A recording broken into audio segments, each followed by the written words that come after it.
Thunder Bay, Ontario, to report the opening of a trans-mountain trade route through the Rocky Mountains.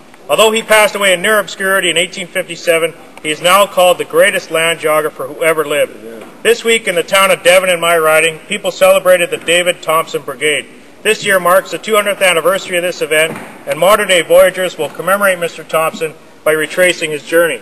As Canadians, we should be proud of his achievements and how he helped shape our great country. Thank you, Mr. Speaker. Honourable Member, Speaker. In fact, the Liberals' irresponsible spending plan of over $60 billion will have on our country. Shame. The problem is how the leader of the Liberal Party thinks he can pay for this largesse. Good question. Well, Mr. Speaker, I figured it out. He's going to take this country's national credit card and max it out. Shame on He's him. considering a massive tax on gasoline. Out. A massive tax on home heating fuels. Ouch. A massive tax on electricity bills. And believe it or not, the tax hikes don't end there, Mr. Speaker. He's also going to raise the GST. Really?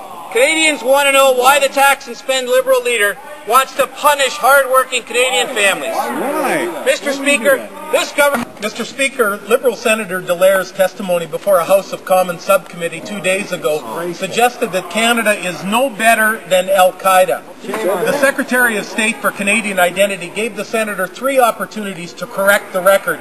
Each time, the Liberal Senator doubled down.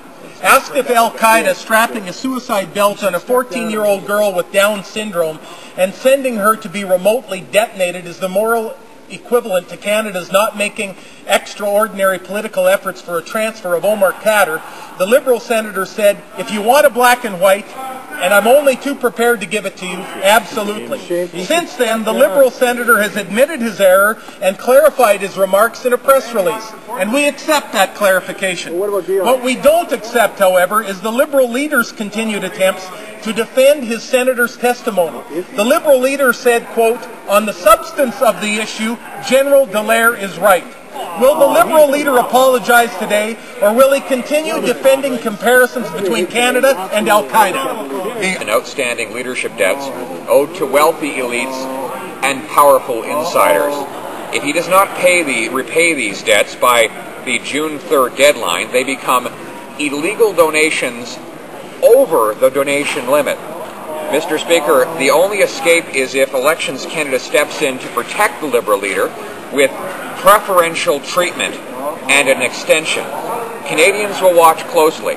Will the Liberal leader break the law by accepting illegal donations, and if so, will Elections Canada protect the Liberal leader with preferential treatment?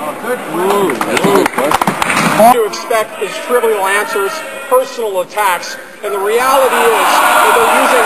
Taxpayers deserve, as the member of Pickering Ajax claims to represent. Taxpayers don't deserve members of Parliament like him shooting off their mouth, getting themselves into lawsuits, and asking taxpayers to pay us legal bills. Taking charge of their affairs and developing terrorism, because this is a promising alternative to solve the forestry crisis.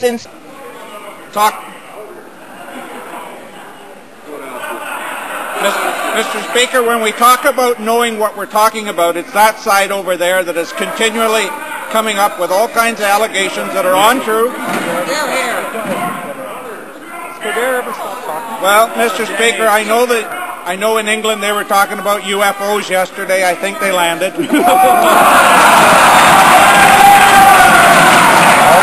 No.